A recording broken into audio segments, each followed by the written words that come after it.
Friends who I just had lunch with, the Canadian audience is heckle, so I'm ready for it. I'm watching. Okay, Chris, bring it on.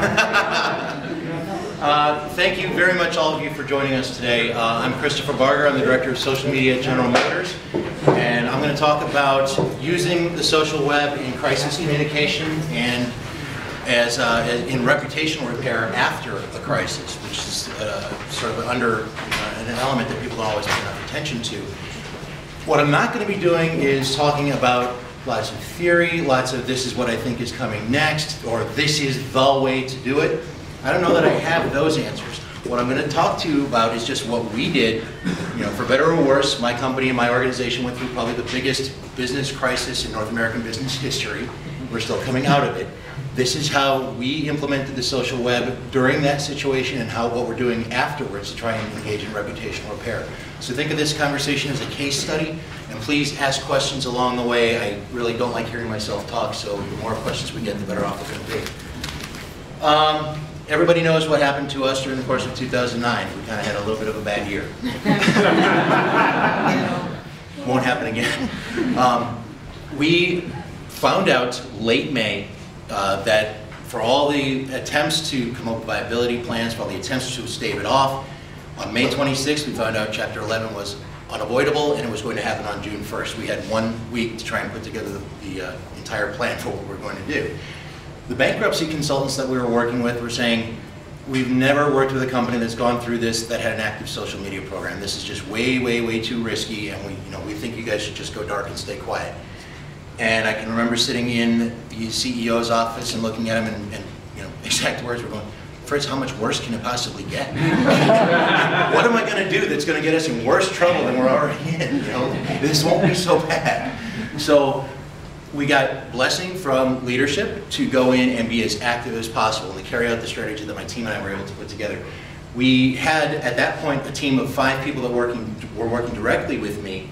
That week we went up to a team of 12 extended people, and their job for that week was only be in the social web, only be on blogs, on Facebook, in Twitter, everywhere we could possibly be, and talk to as many people as possible. The balance that we tried to strike was somewhere around 25-75. 25% was going to be telling people what was going on, putting information out from GM, saying, this is what's happening. We actually worked with the SEC and the bankruptcy consultants so that the morning of the announcement at 8 a.m., we had taken the entire filing and broken it into 140-character tweets so that we could push this out. Okay. And that was the one time that we had to actually do it with the lawyers. After that first 45 minutes worth of tweets or whatever, they kind of trusted us and said, okay, just go talk to people. But those 45 minutes we kind of had to walk through and say, all right, if we break this piece of the filing down this way, is this accurate? Are we going to get in trouble with anybody? Is this going to be a problem? And after that, we were on our own. So we had a seat at the table, and that's a very big piece of this. You couldn't have had a very effective social media implementation during this crisis if we hadn't been given a seat at the table with the CEO, with the planners, with the CFO. My team knew everything that was going to happen, and we were able to plan accordingly. We pushed as much out as we could, again, but the balance was 25-75. We knew that it was going to be really important that day or that week to answer people's questions. It wasn't necessarily about pushing our information out. We wanted to tell people what was going on, but it was more important for us to be listening, to answer people's questions, to let them vent their anger, to get it out of their system, to tell us what they thought. So that balance was 25-75 in the direction of listening rather than talking. And I think during a crisis, that's really what you ought to be doing, is listening and trying to talk to your consumers, because they want to talk to you. There's a reason that they were looking for us, and there's a reason that they look for other companies during a crisis. That's the benefit of these networks. You're out there, they expect you to be out there, they want to hear from you, and they want to know that you're listening. We live tweeted every live press conference or interview that was going on. We respected the rules of media. If it's an interview that's being taped that'll air at 6 p.m. or 7 p.m. tonight, I'm not going to live tweet that. But if there's something going on live, if the CFO is talking to Fox Business and the CEO is talking to CNN, and we're going to have somebody sitting in the room right there, and we're going to be tweeting out every question that's asked and every answer that we're giving. Every time there was a press conference, every time anything was going on, pushed it out live on Twitter, put it out on Facebook, tried to be as open as possible with it. We engaged on every possible social network and platform we could think of. We put stuff up on GM's blogs.